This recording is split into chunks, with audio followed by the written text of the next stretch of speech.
Despite the great and certain worldly rewards for staying healthy and fit, they are not the sole or even the main reason to seek and embrace the habits of good health. The greatest benefits to health are found in the mind and spirit and soul of the seeker. Being a person of strong character is the best prescription for a sound mind and a sound body. If you are a person of strong character, you will promise yourself that you will achieve your goals or what? It doesn't matter, because you never consider that possibility. You have made a promise, and you're going to keep it.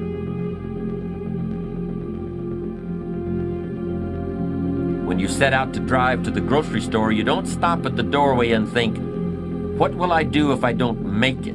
You simply intend to get to the grocery store. You know you're going to get there. You will get there. It's simply assumed.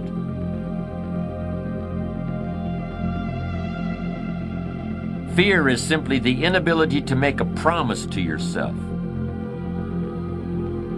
It kicks in when you start thinking about all the bad things that can happen to you on the way to your destination. And before long you're thinking, wouldn't it be easier just to stay home?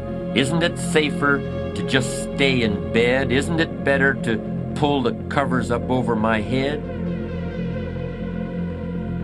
When you were learning how to walk, you made a silent promise to yourself that you were going to do it. It may have been scary at times. You surely stumbled again and again. Tears surely fell from your eyes, but no matter. You didn't even think about that. Each time you fell, you forgot about it as soon as you regained your feet, because you had promised yourself you were going to walk across the room. And you did it. How long did it take? Who cares? You did it.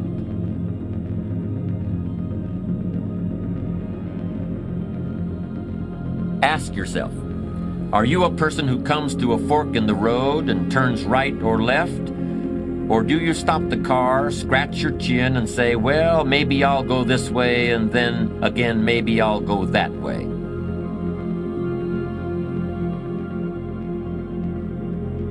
And in the end, you go nowhere. Are you the kind of person who comes to a decision and puts it into action? Or are you someone who says, well, maybe, but then again, maybe not? Having to is a lot stronger than wanting to. But often, and especially when you're young, that difference isn't always clear until someone points it out to you. You have enough talent and intelligence to really accomplish a lot in life, but you just don't have enough reasons to make it happen. A person of truly strong character sees success as an adventure, not as a point with an estimated time of arrival. True patience is more than just a waiting game. Patience doesn't mean you sit around hoping for something to happen. Patience is not a passive quality.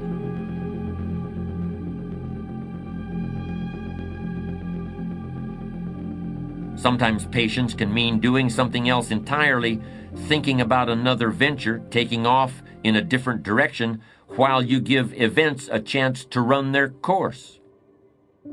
Impatient thinking can lead a person into some very big mistakes. You have to lose your life in order to find it. If you have your health, you have everything. Lose your health, and there isn't enough money in all the world to make life good or to make you feel like life is worth living.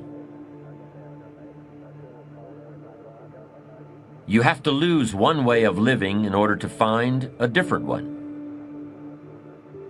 One that's better suited to who you are at this particular time. But you can do that, though it takes character.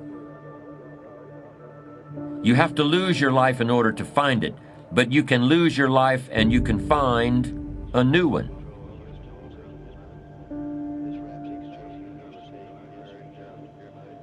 A healthy attitude.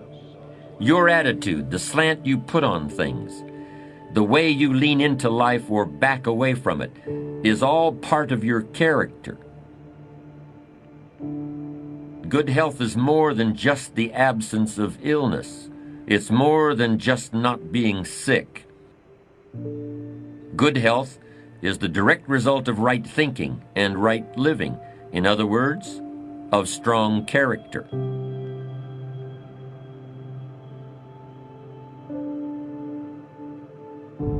Anybody who does the same thing every day, year in and year out, with no break or vacation, is probably in no position to even know whether he or she is in good shape. You can't know what you have until you leave it, or lose it, or get something else. You just can't sharpen your mind like a pencil so it comes to a fine point, but always gets shorter and shorter until it's worn down to a stub and has to be discarded. Remember, every dream is a vacation. Feeling right makes others feel right, and they in turn give back what's inside them, the very confidence that you give out. A patient man is always richer than an impatient one, even if the patient man has less money. A patient man is always richer than the impatient one because the patient man can always afford to wait. The patient man is never desperate. The patient man has time to spare, while the man in a hurry is always on the verge of bankruptcy as far as time is concerned. In any situation you can think of, impatience is a source of weakness and fear, while patience is substance and strength. You should simply refuse to compromise. You should similarly refuse to accept pettiness or dishonesty or unethical behavior in any form. If your character is good and strong, there are certain things that you simply refuse to accept in yourself or in other people.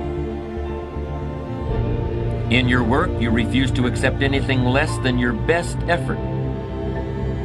That doesn't mean that things will always work out exactly as you hoped and intended, but that's not the point. So embrace your fear, take it inside yourself, and use it as a foundation for true courage.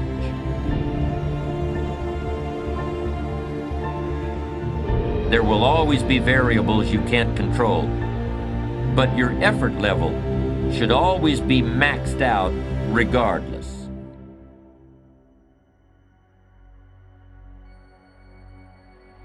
Very few people are able to develop this kind of intrinsic motivation. That's just an axiom of human nature. Let's suppose that there's a vast, hugely powerful force that nobody can withstand. And this immense force is always active and in furious motion. It never rests. It's like a slowly flowing river that can eventually carve the Grand Canyon out of solid rock. Now, in trying to achieve your life's goals, would you prefer to fight against this great force? Would you want to struggle against this mighty power that has all the odds overwhelmingly in its favor?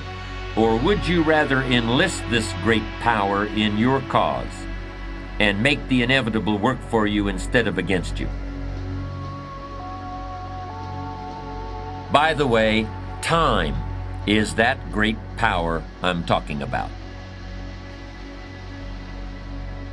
History proves that time is the strongest ally you can possibly have, no matter what the odds against you or the level of adversity you're facing.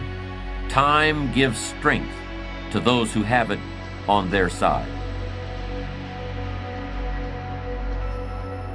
Why would you ever choose to fight time when you could have time on your side? Who wouldn't want to harness the great river of time that flows through all of life?